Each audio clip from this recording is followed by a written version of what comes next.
Hello, everybody. Paul McFarland here again, talking more Chiat Day as usual.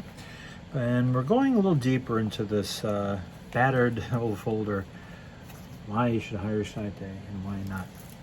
And again, because it was a folder, you could put it in the pocket, whatever they wanted. Oh, wasn't that a great idea?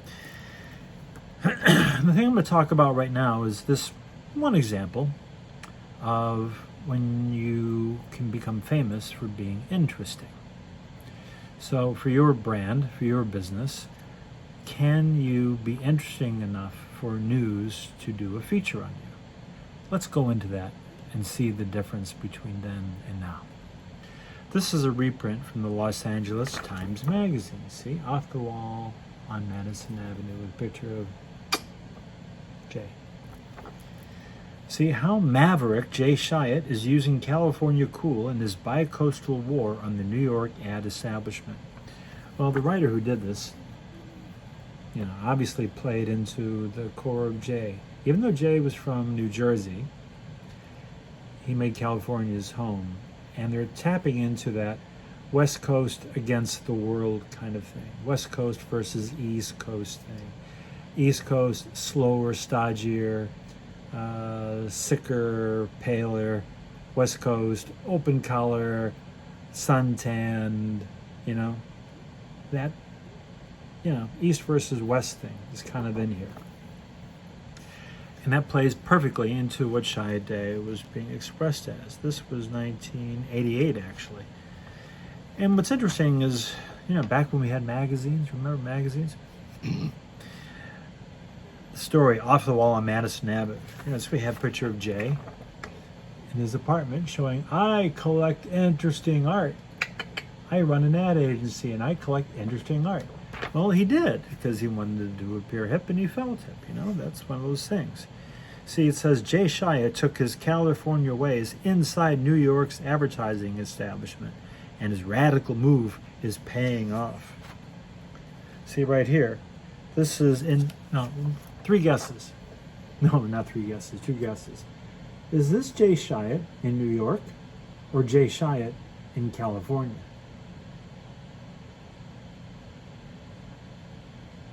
Well, I don't really care if you get a 50% chance right. It's New York, because if it was California, somehow there'd be a window and you'd see blue sky. Now this is New York, typically New York. I've got enough money to have an apartment that's big enough to waste space on art installations, as opposed to in that amount of space having your bedroom, your kitchen, your bathroom, and your closet. He's successful in New York. Yes, he's successful in New York. It was very important to him, to get back to New York and put an agency foothold in New York, at least as good as LA. And New York office and LA competed and fought back and forth over budgets, cutbacks during the hard times, and who was doing the best work. Bill Hamilton said, we are, when he was there, and did. Little subheads in the article, cashing in on California. When Chiat talks about creating the right environment for creativity, he means it literally. With one of the best pictures of the fish. Frank Gehry's affectation with everything fish. And if you've ever been in there, you knew that it had that funky little thing of when you're inside, the sound didn't get out so much. When you're inside, the outside didn't get in so much. And one of my favorite things in the whole office, what was it called? House ball or whatever? It was like a ball of string that rolled through the house and it's got chairs caught in it and all that. Was that Koss Oldenburg's too? Probably. So everyone who spent any time working there, has that wonderful affectation, because it had that rough and tumble, unfinished look with beautiful bits of artwork. I brought this kind of sense of design into offices I had. I wanted raw, unfinished surfaces, but with remarkable, points of interest that were physical, you could interact with. I have a few photographs. I may show you that sometime. Back to the story. Again, it's all about Jay, but there's a picture of Lee going, and it says here, why be normal? I think everyone in advertising has questions about the superficiality of what we do, Chiat says. but we try to do great work. See, everyone has questions about the superficiality. Even today, don't you agree that the perception of what we do is essentially superficial? I know purpose, purpose, purpose, but even that, it's still largely superficial, wouldn't you agree? Chiat says, but we try to do great work. Another quote over here. A Chiat Day print ad for Gaines dog food. This is our competition, single page. Oh, I love that ad. The photograph itself's got it. In advertising, Chiat says, the minute you get a piece of business, you start losing it. It's like uranium. It has a half-life. Isn't that the truth? As soon as you land any piece of business, you start to lose it. Why the apple went bad. And a quote, I don't think the agency was ever noticed or respected the way it is now, Chiat says.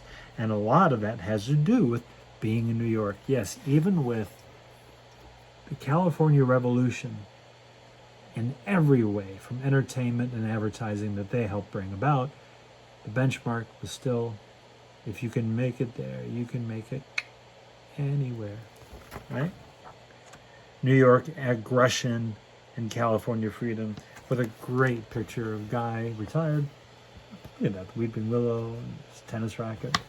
Now there's a successful guy. There is a successful human being who says, it's about my life, not my art collection, not my office, my life. Yeah.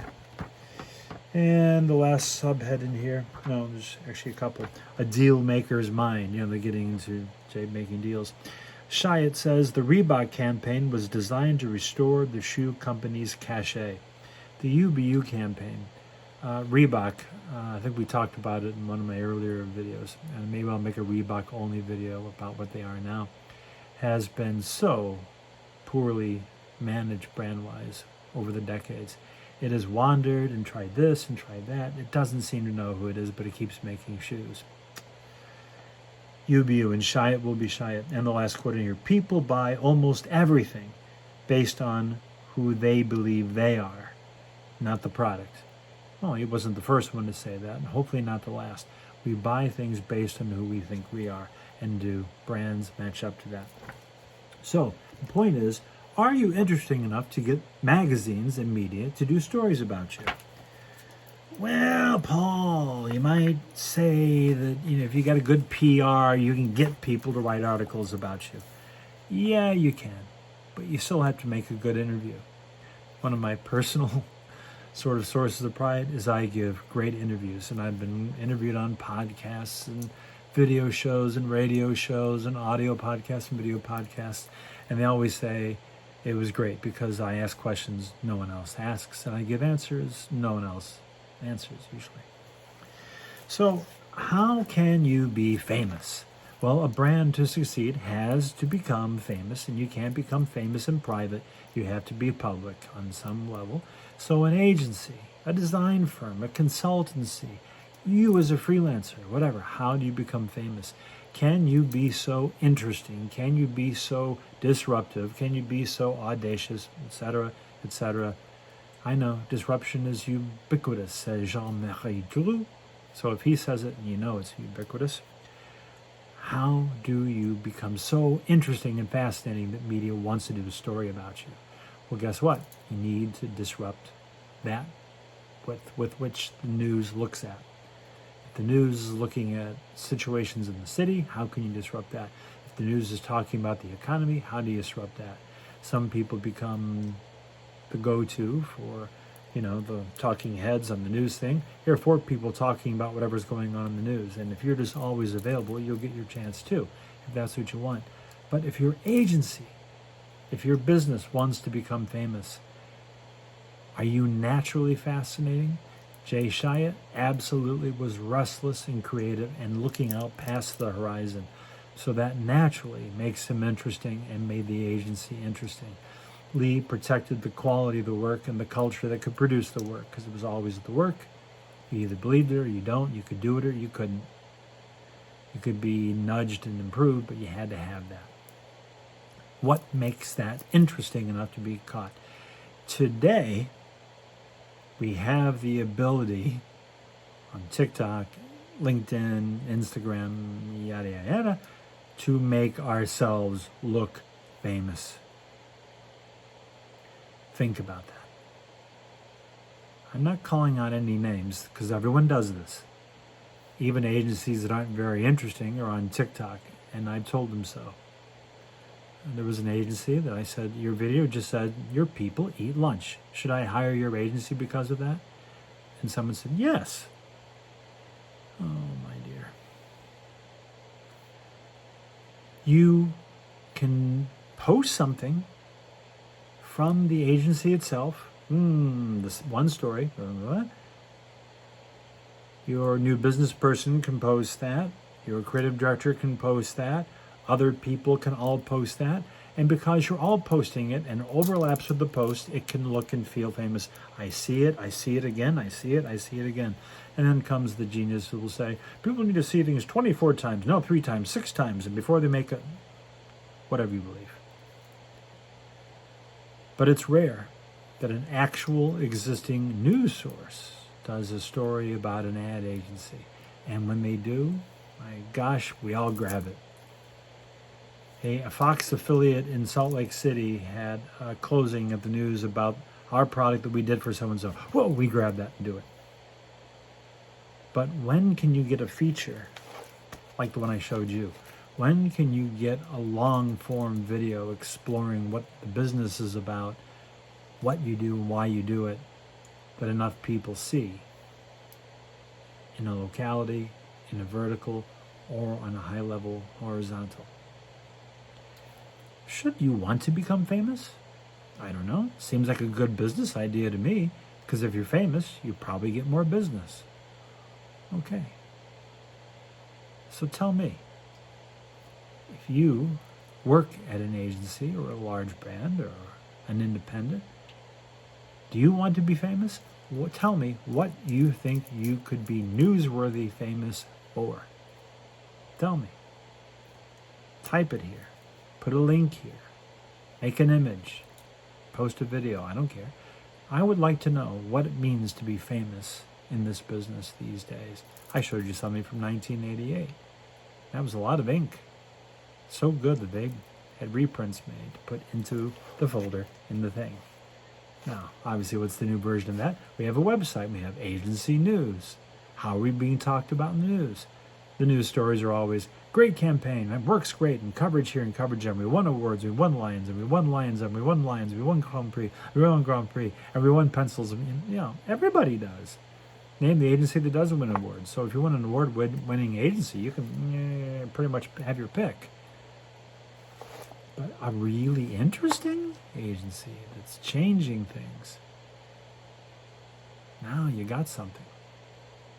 Have you got something? Tell me what it is. And I hope it's newsworthy. I really do.